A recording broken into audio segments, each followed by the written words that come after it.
And first of all, I have a plug for Anna too. I just ordered satin hands here. I should be receiving it soon. I just wanted to say, Anna, thank you so much for your prompt professionalism. It was tremendously appreciated. I love it, love it, love it. So I will definitely be ordering from you again. So I just wanted to let you know that. Thank you. I appreciate that. You're welcome. Okay, so I'm Kayla Delp. I'm a certified dog trainer and owner of K&C Canine Life Skills LLC. I specialize in force-free dog training and canine behavior intervention. And what that means is I don't use prongs, no chokers, no e-collars, no hitting, no alpha rolling, no alpha theory, no dominance theory. It's all kindly based, teaching people how to be nice to their dogs. So here we go.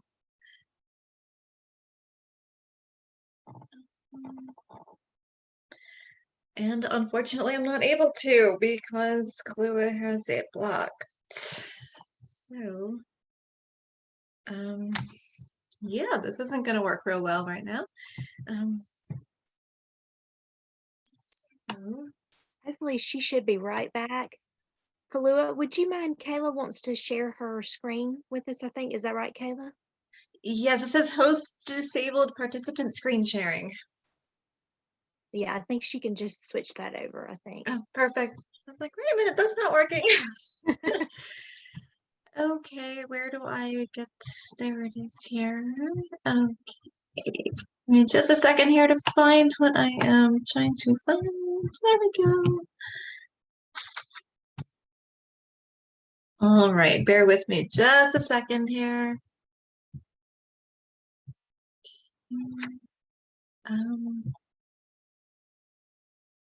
Okay, I'm going to ask a stupid question again. How do I get the...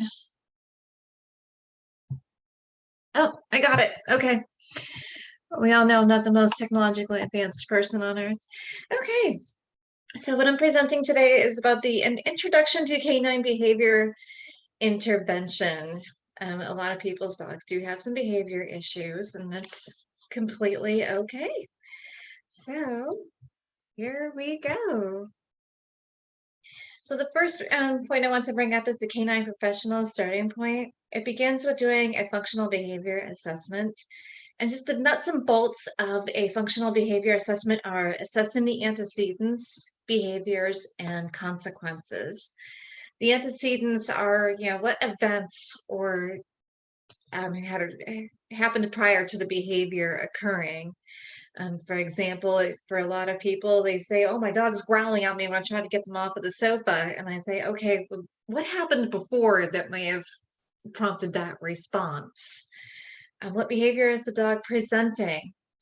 In this case, that example was the dog is growling at someone. What consequences is occurring? Unfortunately, in this particular, excuse me, just one second. Unfortunately, in this particular example, the woman had told me she's using a spanking spoon, which we had a discussion about that and said, let's just start with put that spanking spoon away in the drawer and let's not use that anymore. So that's the starting point, is the antecedent, what's happening to begin with, what's the behaviors that result from it, and then what's the consequences that occur, whether it's good or bad.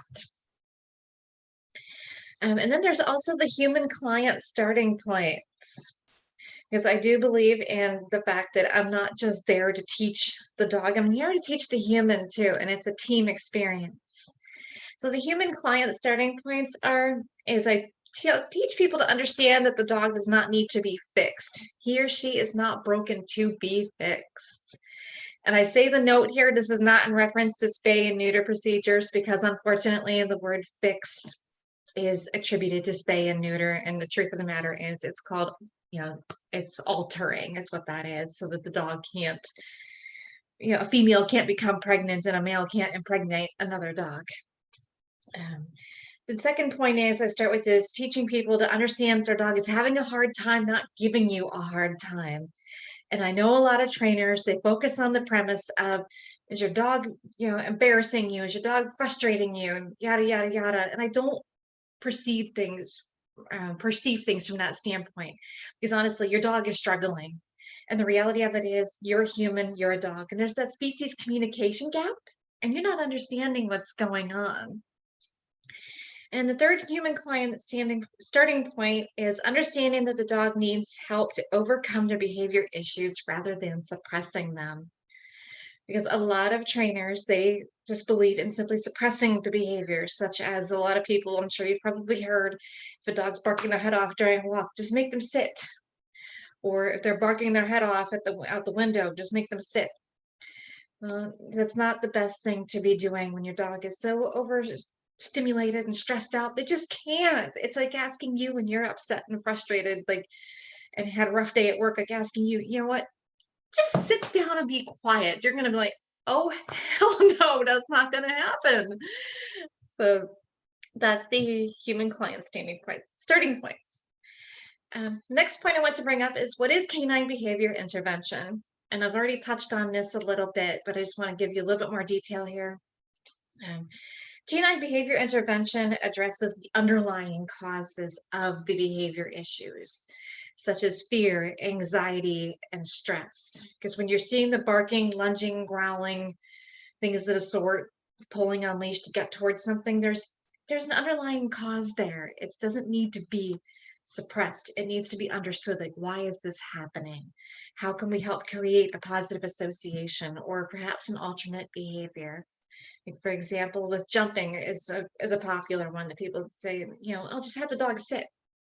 Well, no, that's not always going to work, because jumping can be attention seeking. In some cases, it can be anxiety related. It's just a matter of knowing the base cause of why that jumping is occurring, and then we can work on creating a better solution for everyone, both human and the dog. A lot of people ask me what canine behavior issues can be resolved or minimized using canine behavior intervention. Honestly, damn near all of them. But the most popular that I deal with a lot of is reactivity, aggression, and separation anxiety. And there are more that can be helped with the problem. Reactivity is, for unleash reactivity, for example, your dog's barking its head off and he or she sees another dog. And people are like, oh my God, my dog's being so aggressive and they're going to eat the other dog or they're going to eat the person. No, in a lot of cases, that truly isn't what's going on. There's a difference between reactivity and aggression. That's a whole nother separate topic. Yes, aggression issues can be resolved with kind canine behavior intervention, because in 98% of cases, aggression is fear-based. It's a defensive reaction. And unfortunately, due to the communication gap between dogs and humans, it's grossly misunderstood when you see that barking, growling, standing up on their back legs and all this craziness going on. It does look scary, but if you know what you're looking for, then it doesn't become so scary anymore.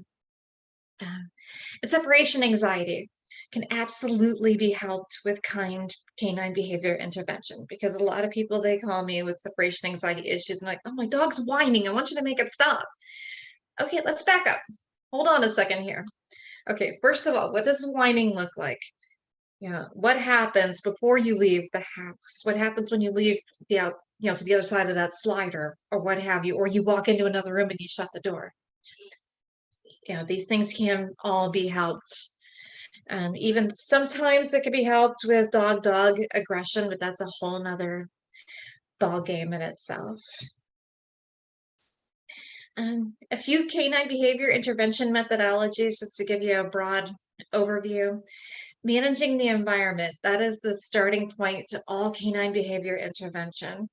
And managing the environment can be as simple as, if you've ever seen it, like the frosted glass film that you can put on your windows or your sliding doors or your storm doors or what have you, that could help the situation with reducing reactivity.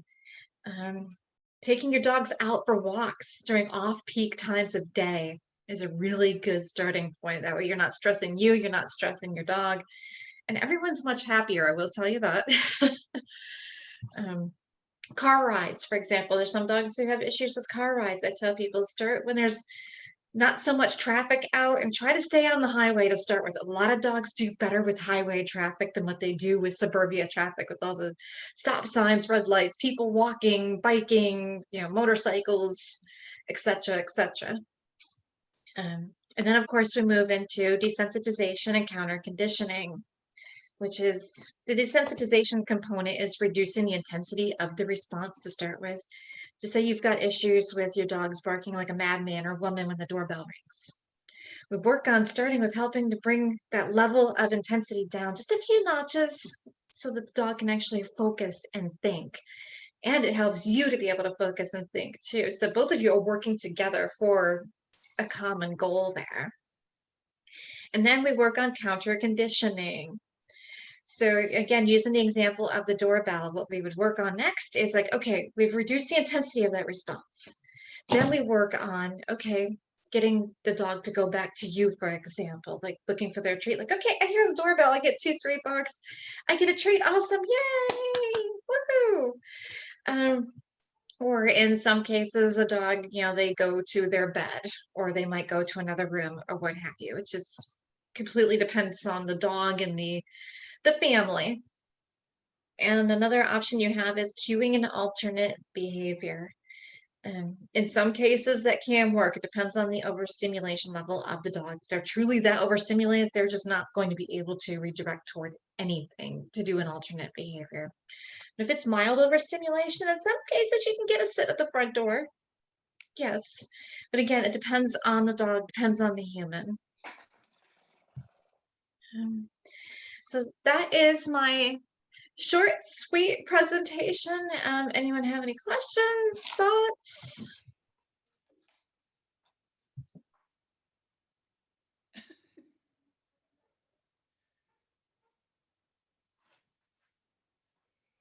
Okay, that's what I've I've got. got one, Kayla, I've got one. Okay, go ahead, Anna. You were talking about the anxious dogs barking, like when the doorbell rings. I have a customer who has about 3 or 4 small dogs in her house, and a lot of my customers, actually go to their house, even through COVID, and sometimes like hand it through the door. I Right. can't even go to her house because if I ring the doorbell or if I even step on the porch, like the dogs just go crazy. And so she has to actually like meet me in town somewhere. So what would you suggest, especially if they've got multiple dogs like that? You have a suggestion maybe? Oh, Um, goodness. That's more of a challenge, especially with 4 of them, because that's where social facilitation comes into play. And what social facilitation is one dog barks, they're all going to bark.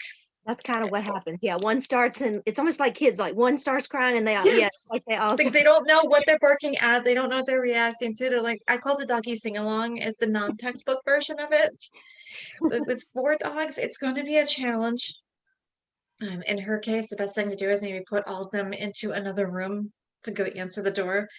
But with 4 dogs, the most I've done this with is 3, but you need to start working with each dog one at a time and then slowly integrate each dog into the mix. So for her, having 4 of them, it's definitely gonna take a little bit longer and a lot more patience, but it can be done. Well, thank you. Yeah, she's got her hands full because her daughter came and then daughter left and left the dog there. So she inherited like 1 or 2 that Oh way. goodness, she's got her hands full. She really does. She really does. But thank you. I appreciate that. You're welcome. And also a quick testimonial for Kayla. I have a friend who has a dog that's not having severe issues, but having some issues. And so I was able to refer her to Kayla. And I understand that you and Janet have maybe talked a little bit. So glad to do that. And will definitely keep my ears open for other folks that need your services as well. And I did talk to Janet, and she is a rare gem. She's more to intermediate level too. So things I was able to explain to her a little bit more elevated as far as textbook. So just a rare thing for me. So thank you, Anna, for giving me an intermediate level person to try to help. Thanks. You're so welcome. Yeah, she already kind of gets it. So I figured that it would be an easier, kind of a good referral for you. And she's already very attuned to her dog and just wanting to help even more. So I hope her thank foot's feeling better, by the way. you. It is. Yes, much better now. Thank you. I don't want to mention it publicly what she did, but she told me what she happened to her foot. And I was like, oh my God, honey, don't do that ever again. Be careful. Yeah, she hobbled around for a few days, but she's feeling much better now. Thank you. That's a good thing. Anyone else have anything? Well, I'll give a shout out to Kayla too. It does surround the same person. I don't I don't think Janet made the connection that you had Anna referred Kayla to her a while back, but she had an episode recently and Kayla just went ahead and emailed her all this information, at no cost before a contract was signed or anything. And I think it was very helpful to her. And I appreciate that, especially it was during a very uncertain time for Janet in her life. So I was very thankful that Kayla just went ahead and did that. And I didn't even ask her to. Yes, I second that. Thank you, Christy. I appreciate you sharing that. Thank you, Christy, and thank you for introducing me to Janet. We actually managed to connect on a more of a social level, believe it or not. She's close to from where I'm at too, which was really kind of cool too. So Oh, cool. I didn't know that. yeah, she's about a couple hours north of where I Okay. moved here from. So it was really great. But thankfully her incident wasn't as bad as some other people's that I've heard, but but she's off to a really great start. So, and thankfully, Christy, when you told me that there was an injury, I was thinking all these terrible things, and it turned out to be nowhere as near as bad as what I was thinking. So that helped set my mind at ease a bit too. It was just like, oh no, no, it's nothing like that. So we had delightful conversation about her kids. I forget all their names now, because I think there's like 4 of them, but her canine kids, of Yeah, course. she has 3. She has 3 fur babies. Yes. 3, that's right, 3. I couldn't remember. I know one of them's name is Bandit. I can't remember the other 2 right off the top of my head, but Yeah. yes. Bandit, Gizzy, and Bear. Yep. Oh.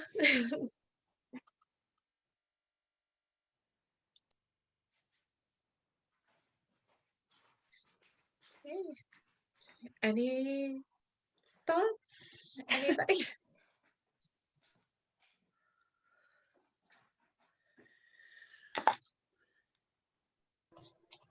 Kayla, is there anything you want to ask the group? Good question. Other than this, if anybody has any questions about anything or Are you meeting anything. with people in person or via Zoom? How are you working with people right now? I'm still doing in-home training sessions. I am wearing a mask. I am requiring my clients to wear a mask. I'm no longer setting foot into people's houses where they're all not wearing one anymore because with these numbers going up. So yes, I'm still doing in-home. And of course, it's easy to social distance when it comes to dog training because honestly, I don't need to be like right there with someone unless, of course, I'm working with a harness and that's a different ball game. But in most cases, I'm able to safely 6 feet apart from one another. So. And where do you go? Do you go Raleigh, Durham, Cary? My travel radius is up to 45 miles each way from Clayton. Durham's a little bit too far, but yes, Raleigh, Cary. The furthest north I've been has been Lewisburg. I've been as far as Lewisburg. Furthest out the other direction has been Cary. Been down toward Benson. Furthest out toward what direction is that? East has been Wilson. So I've found myself in all kinds of different areas. Youngsville. Okay. There. Great, thank you. You're welcome. I guess that means with Janet, all your work with her was done remotely then. We discussed it. That I would make an exception in her case with her being 80 some odd miles each way. She would need to be. She hasn't. I haven't heard from her back yet, but of course, I think she might still be in Pennsylvania. But in her case, it would be a special exception, of course. For certain cases, the furthest I have traveled, like I said, has been to Lewisburg. That was about an hour and a half each way. But for someone like Janet, who truly would work at it if she were to want to proceed with sessions, traveling that far, then that would be an exception that we'd have to discuss, time of day and such with traffic and pricing and yada, yada, yada, and all those fun admin things. Well, thank you for being willing to do that, to go that far if need be. And honestly, for someone like Janet, I will tell you, she's one of those people who is truly dedicated to doing what she needs to do. And I will say it, I'm gonna be honest with you, I will be more partial to someone who is more dedicated, honestly, versus someone who isn't. Like a lot of us, honestly, if someone's really wanting to put that time and effort in, we're going to do more for them than the person who isn't. So she, I have glowing things to say about this lady, I'll be honest with you. Like absolutely glowing. Thank you. She's fabulous. She's a very dear friend. So Loved her. it's awesome. She's amazing. Godsend in my life. Yeah, I just presented with her and she was absolutely lovely. Thank you. That's right. Yeah, y'all had that event together last week. And Linda, kudos to you Yeah. on the event. That was awesome. You did a fabulous job on your presentation. You Oh, did. thank you. It was awesome. All I can see is everything I didn't do right. So, I felt like I talked too fast because, I'm from New York and we talk fast there. And when I just slipped into that mode like a dummy. And so I saw that. And anyway, Don't do that. and when I Don't had do one-on-one, that. It was wonderful. Don't do do it that. on really, yourself. It was wonderful. Careful what you feed your subconscious. Listen to your coaches. You did great, Linda. And I loved the example you gave about the coffee, the couple with the coffee, the Oh, Starbucks yeah. coffee. That was just priceless. I love that. Yeah, and I'm thinking in the future of using, instead of going so much with the PowerPoint, is doing more stories to illustrate my point. Because I feel like that's a really good way to connect. So maybe I would have with permission, put a picture up of the couple and say, hey, I met with these people, let me tell you, or something like that, or put up a picture of a cup of coffee and tell the story and move away from the graphs and charts and stuff and make it more relatable. I was thinking that would be a really powerful way to convey the information and less intrepidous, because people see those charts and I think they kind of, shut down a little, especially people who hate math. I don't hate math. I love math, but stories seem to transcend no matter where you are with math. You know what I mean? What do you guys think about that idea? They do. And stories, I mean, out of the whole presentation, it was great, but that's the key piece I That's the remember next is step. the story. Would you agree? Really? Dan? Okay. Mhm. Yeah, That's what absolutely. people resonate with. And then Radhika just typed in that stories are great. And she mentioned a book by Donald Donald Miller. Miller. Yeah, called Story Brand. Yeah. Have you guys all read that? Everybody's always read everything but me. It's the same thing with history lessons. I never remembered history that was, given to me a bunch of names and dates and places, but when they made it a story that was interesting, then it sticks in your brain. And I just wanted to say, because of this talk, I have a new big ticket budget line because of this dog. He's expensive. He's worth every penny. I know. We're just joking. He decided the other day that my earbuds, my headphone earbuds were floss. So Oh no. my fault. I left him out right where I sit, and that's where he loves to go. So as I said, we're learning our rhythm. Yeah, and boundaries. There's a Well, settling process. I want to thank Kayla and KNC Life Skills. They have been a supporter of the Burlington Animal Shelter in more ways than one, and I certainly appreciate that. And as there are some miniature husky puppies that are available not far from my house, as I anxiously consider adopting one, I will not do so without speaking to Kayla first. Smart man. Yeah, that's smart. Yes. Oh, look at Kayla, perfect. PAW. She's so cute. I love that. I love it when people can do a little play on words like that. Linda, you That's look the lovely name of the today. What's that? I said, Linda, you look lovely today. And Why, thank you. I'll comment on the fact that you said you don't read that much. I don't read that many books either because I'm a kinesthetic learner, and I'm okay with Me that. too. I'm okay with that. we go to networking and people ask what business book have you read, and I'm comfortable with saying none. Books on tape, ladies, that they are a Well, or CD. godsend. CD.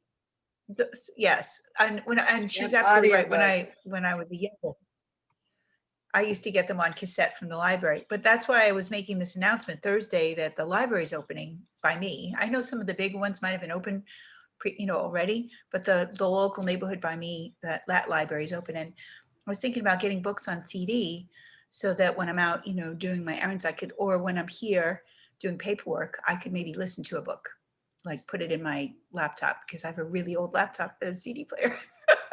So anyway, I was thinking of that same thing, because sitting down and me, it just doesn't really ever happen. I mean, the Yeah, longest I and sit down is these meetings.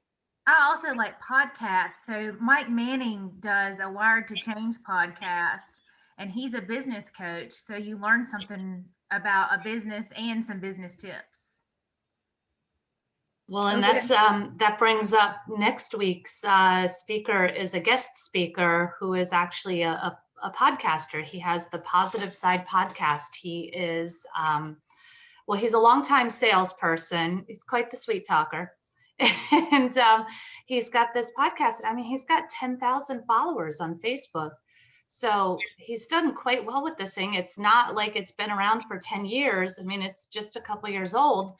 But people seem to really resonate with the message. And so he's going to come on next week. And, knowing him, it'll probably be more of a casual kind of presentation where he'll just talk with us and yeah, share some of his insights and let us probably ask some questions. So it'll be really great. Yeah, and I actually want to do a podcast. I'd like to interview women in business and get their stories, make sort of a little thing where, one, it features the business owner, but also kind of gives her a chance to tell her story, why she picked that business and how she overcame a particular challenge or whatever story she wants to tell. But, something to help her with her brand.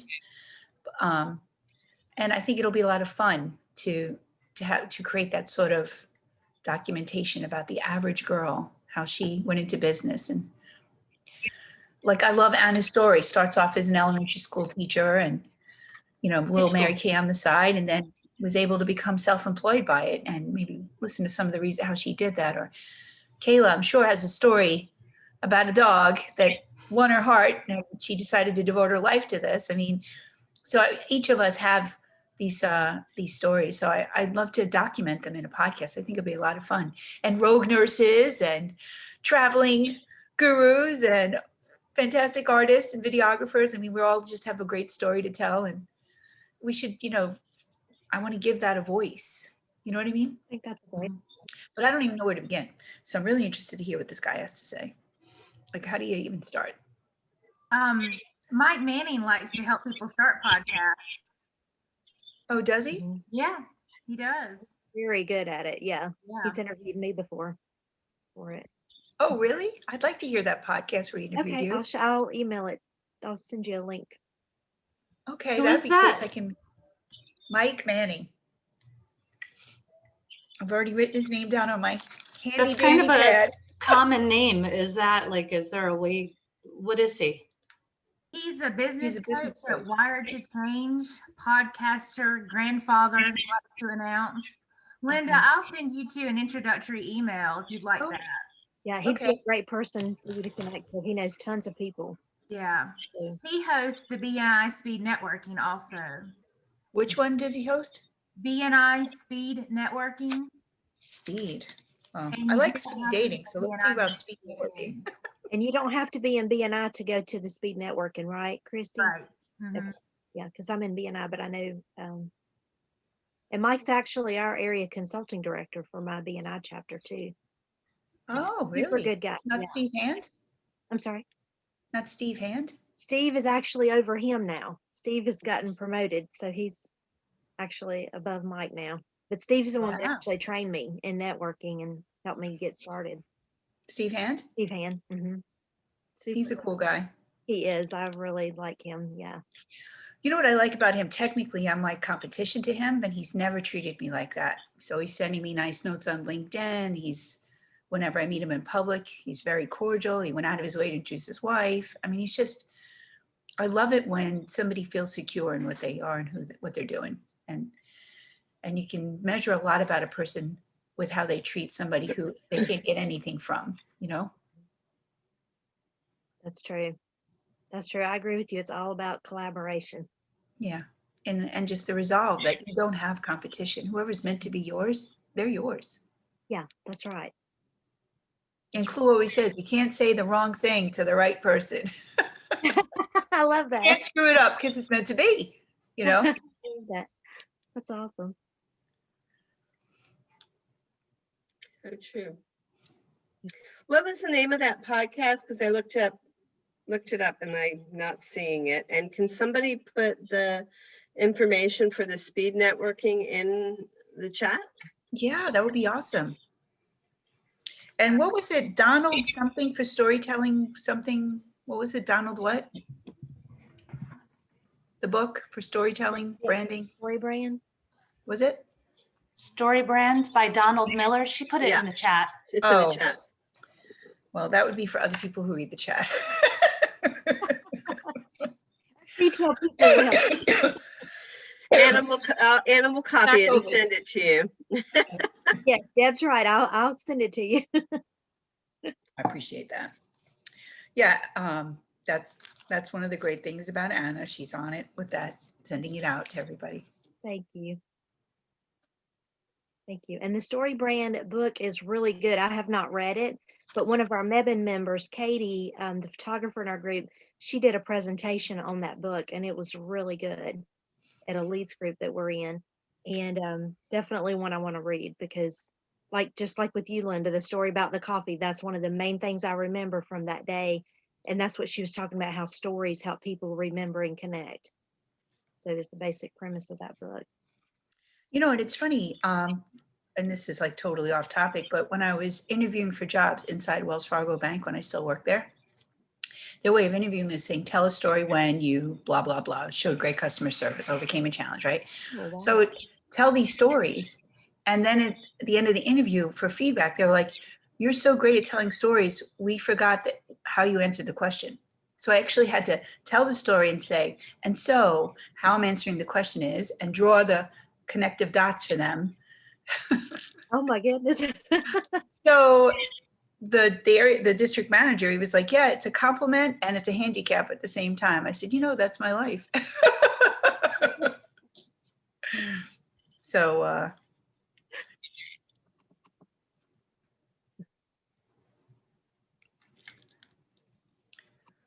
I'm definitely going to focus on that storytelling, since obviously more than one person has said it's a strength.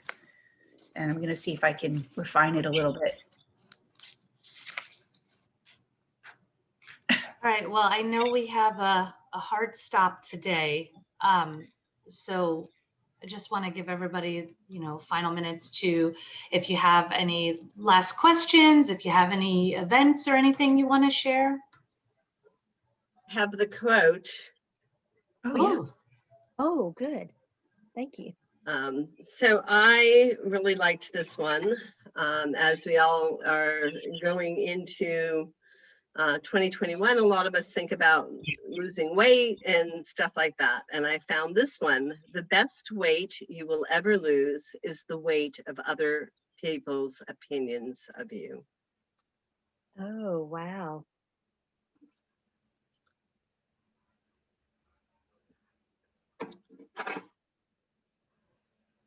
That's very thought-provoking.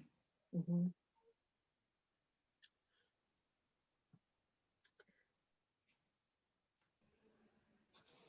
I know when I got divorced, I used to joke around and say, oh, I just lost 200 pounds. I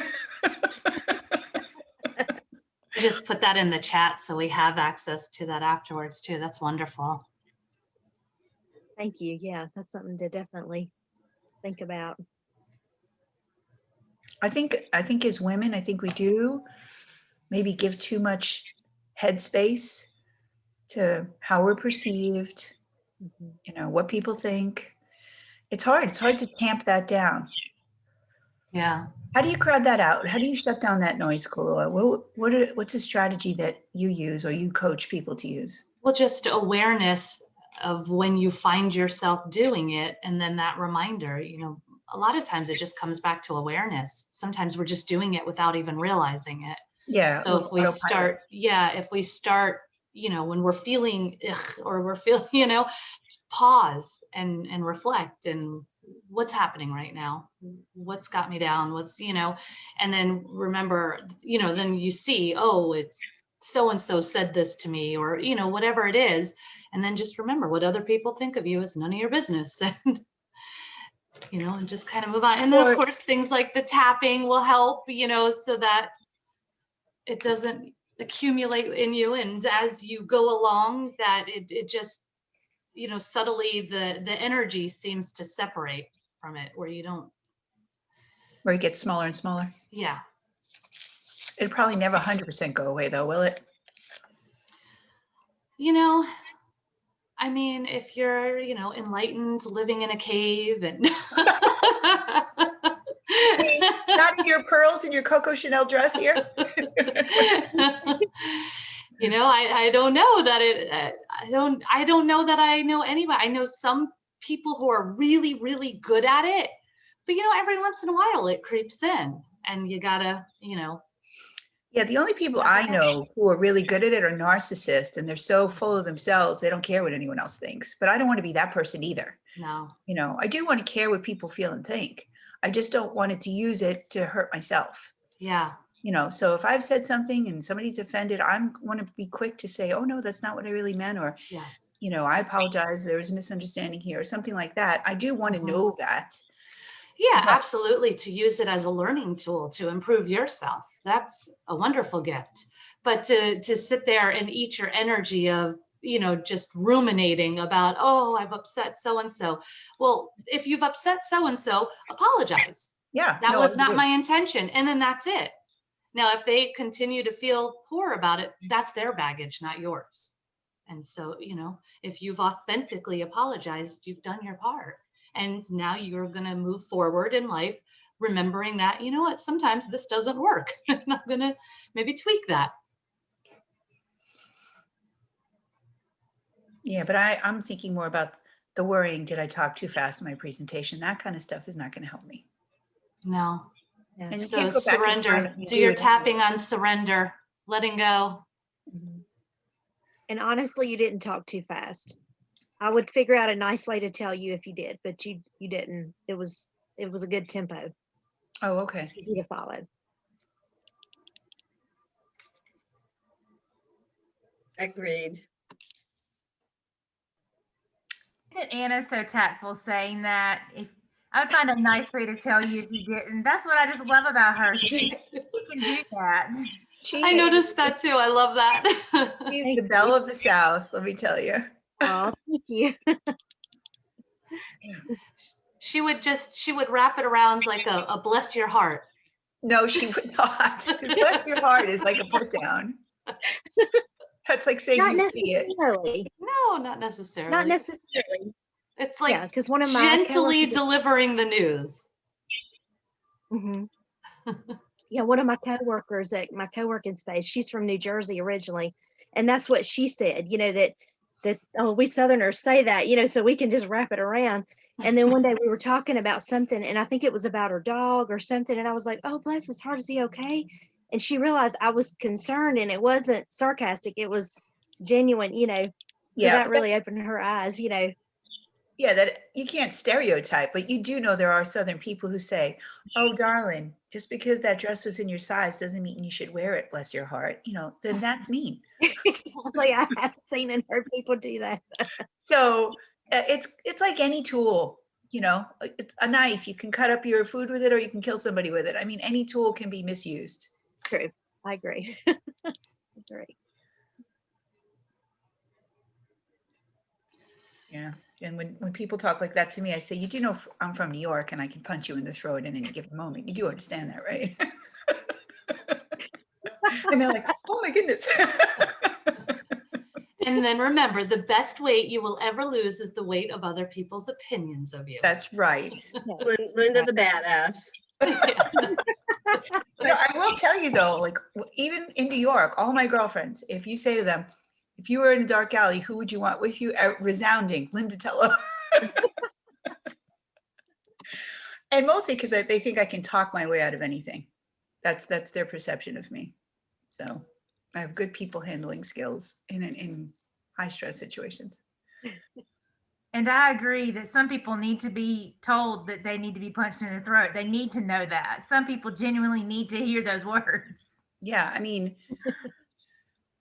well, yes, I have to say that a time comes when you have to put up a strong, firm boundary to make people honor and respect it. Because if you're nice, they see it as a weakness.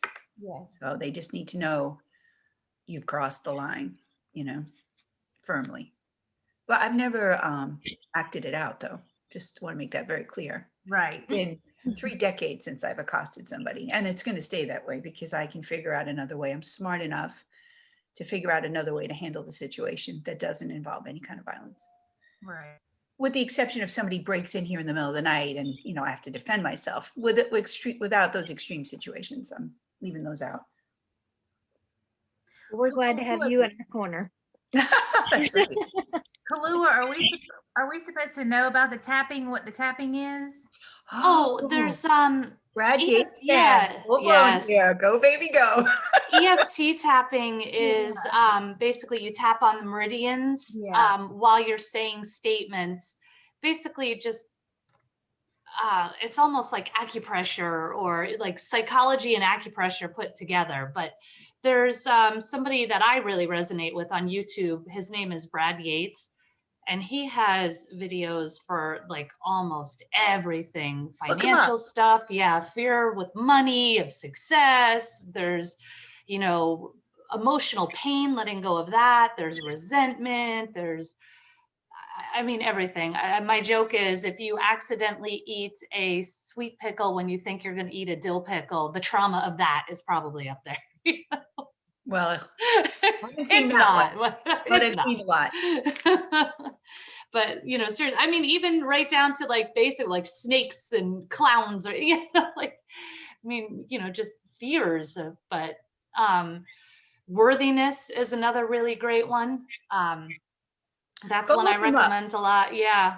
Because he has a great little 4-minute thing that just kind of explains the science behind it. And, it's quite remarkable. Yeah. And it's not for everybody, but, when you find the tool that works for you, you're excited to use it.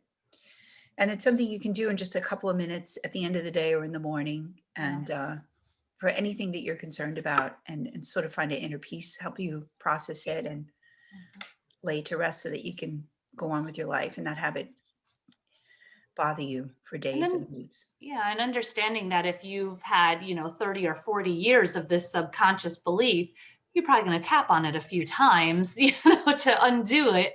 So, and, it's just, I think some people also expect it to be like, I tapped and I'm miraculously cured. No, it's a subtle shift. It's, all of a sudden one day you encounter this situation again and you react differently. And all of a sudden you're like, oh, wait a second. This didn't bother me like it used to. And, just your behaviors subtly change and for the better, for your highest good. People have used it for pain, all kinds of things. It's like a redirection of the brain signals. Yeah, I've actually had it performed once, but I didn't know that's what you were referencing. Yeah. It was very neat. It is. I had a childhood trauma that I used to not be able to speak about without washing my face in my tears. It was really dramatic. And my therapist did the tapping thing, and I will never like what happened. That's the reality of the situation, but I can speak about it now without crying. So I felt it had a great impact on me. I don't really want to talk about all the details, but I will say that it did definitely help me. Yeah. And then I did mine this morning on being exceptional. So, you can get over, past stuff and then even, make yourself amazing. So. Yeah, you were already amazing before you started tapping. I Oh, gotta thank go. you. I have a 10 o'clock. Yes, and I need to shut this down because Linda needs the Zoom platform. So Well, I gotta have some benefit paying for it. I can well, actually, I thought I was gonna meet on the other person's Zoom. That's why I booked this and I would just leave early, but it turns out that that's not the case. So I gotta jump off so I can jump on there. thank you for being here, Radhika. I've been seeing your comments, so I hope you'll be back. And thank you, ladies. Have a great week. And we will be here with Jeremy Todd, the positive guy, next week. Awesome. Look forward to Bye. it. Well, have a great week. You too. Bye, guys. Bye. Bye.